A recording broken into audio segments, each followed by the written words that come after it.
पहला गुनाह।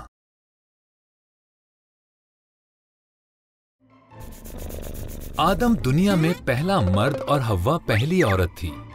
वो एक खूबसूरत बाग में रहते थे जो खुदा ने उनके लिए बनाया था, लेकिन शैतान एक चालाक सांप की शक्ल में उन्हें बहकाने आया। सांप ने हव्वा से पूछा, क्या खुदा ने तुम्हें बाग के हर दरख्त का फल खाने से मना किया है? हव्वा ने कहा, नहीं, सिर्फ बाग के दरमियान वाले दरख्त का। अगर हम उसका फल खाएंगे तो मर जाएंगे। सांप ने कहा, तुम नहीं मरोगे। खुदा ने एक खास वजह से तुम्हें मना किया है। अगर तुम इस दरख्त का फल खाओगे तो तुम खुदा की मानिंद बन जाओगे और तुम्हें खुदा की तरह हर एक बात का इल्म हो जाएगा।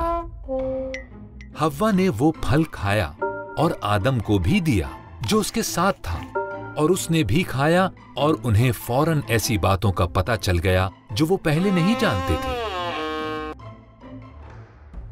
एक बात जिसका उन्हें इल्म हुआ वो ये थी कि वो नंगे हैं। उन्होंने अपने लिए पत्तों के लिबास बनाए। इससे पहले उन्हें कभी खौफ और शर्मिंदगी नहीं हुई थी, इसलिए उन्होंने जान लिया कि उनसे कोई गलती हुई है। खुदा ने उन्हें आवाज दी, आदम।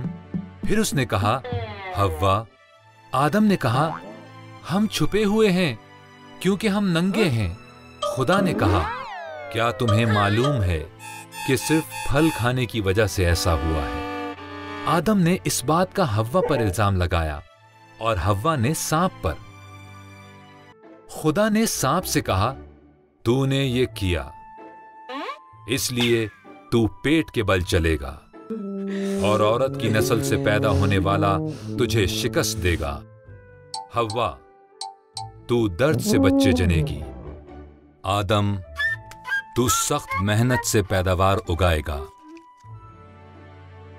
फिर खुदा ने आदम और हव्वा के लिए लिबास बनाया, मगर उन्हें बाग से निकाल दिया और बाग की हिफाजत के लिए 16 जन तलवार लिए हुए फरिश्तों को मुकर्रर किया कि वो वापस बाग में ना आ सकें।